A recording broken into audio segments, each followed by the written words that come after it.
La guerre au Moyen-Orient entre dans une phase encore plus tendue. Les États-Unis et l'Iran durcissent leur position.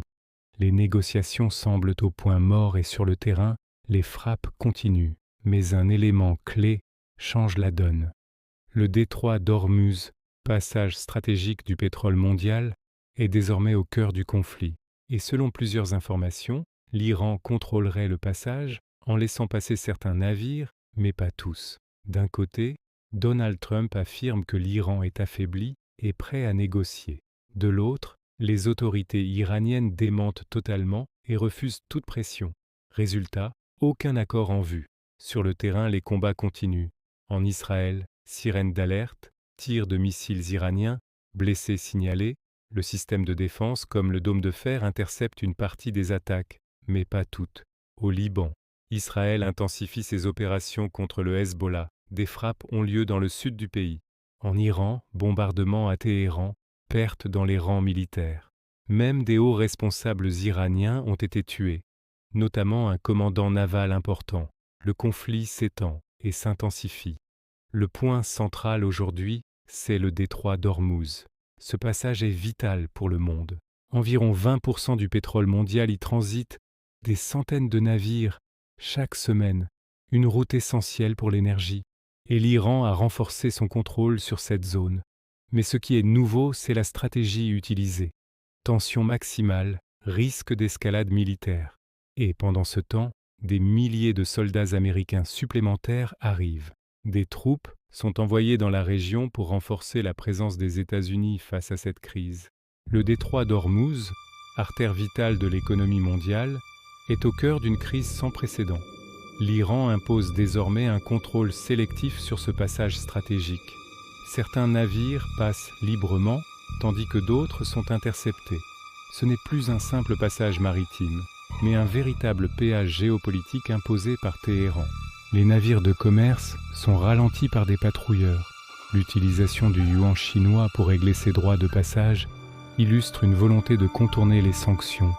La menace pèse lourdement sur l'économie, les prix de l'énergie grimpent, les bourses mondiales s'affolent et le spectre d'une pénurie de carburant devient une réalité. L'instabilité du détroit fragilise l'approvisionnement global. Dans les stations-service, l'inquiétude grandit alors que les flux de pétrole sont utilisés comme une arme politique. Face à cette situation, Donald Trump lance un ultimatum clair. Sa détermination est totale pour garantir la liberté de navigation et protéger les intérêts économiques. La date du 6 avril est désormais cruciale. Des plans de frappe stratégiques sont envisagés pour neutraliser les capacités de blocage iraniennes dans la région. Entre lancement de missiles et présence de cuirassés, la tension est à son comble. Le monde observe, suspendu à l'issue de cette dangereuse guerre d'endurance. Ce qui se déroule sous nos yeux dépasse tout ce que nous avons connu jusque-là. En moins de 24 heures, le Moyen-Orient a franchi un seuil critique.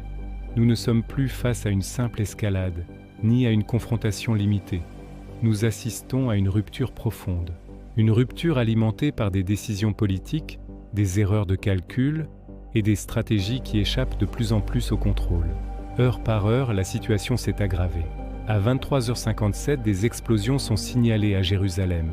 Le conflit touche un lieu hautement symbolique, religieux et politique. Quand Jérusalem est visée, ce n'est jamais anodin.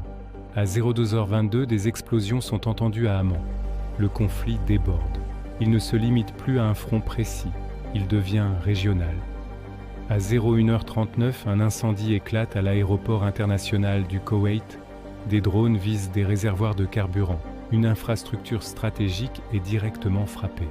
À 02h59, le centre d'Israël est secoué par des missiles iraniens.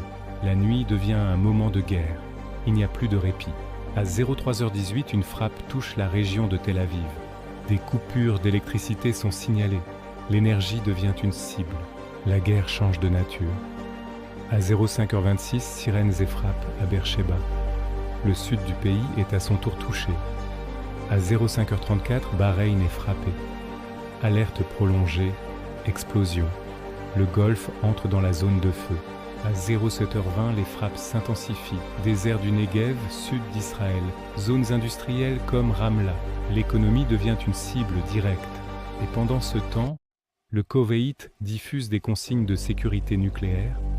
Les populations sont appelées à se confiner. Le niveau de menace change complètement. À 10h02, une alerte évoque un risque lié à la centrale iranienne de Bushehr. Même sans confirmation, le simple fait que ce risque soit mentionné, mais un autre tournant majeur est en train de se produire. Sur le terrain énergétique, l'Iran a frappé une cible stratégique, la centrale électrique Oroth Rabin, près de Hadera. Elle représente environ un quart de la production d'électricité d'Israël. Ce n'est pas une cible militaire classique, c'est le cœur énergétique d'un pays, et cela change tout. L'objectif n'est plus seulement de frapper, mais de paralyser, couper l'électricité, désorganiser les villes, ralentir l'économie. C'est une guerre contre les infrastructures. Et ce n'est pas fini. Une explosion majeure est signalée dans la baie de Haïfa, une zone extrêmement sensible, avec des installations industrielles et énergétiques critiques. Tout indique une stratégie claire. Frapper les points vitaux, désorganiser un pays et créer un choc durable. Et à ce stade, la question n'est plus seulement militaire. Elle est globale. Ce que nous voyons aujourd'hui n'est peut-être que le début. Une guerre qui s'étend, des infrastructures vitales ciblées, une tension qui dépasse désormais les frontières. Le Moyen-Orient est à un tournant. Et chaque heure qui passe peut faire basculer la situation vers un conflit encore plus large avec des conséquences mondiales.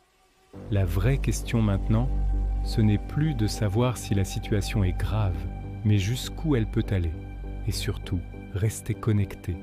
Abonnez-vous dès maintenant à Flash Info Monde, activez la cloche. Ne manquez aucune information sur cette crise qui évolue heure par heure, parce qu'ici vous comprenez le monde avant tout le monde.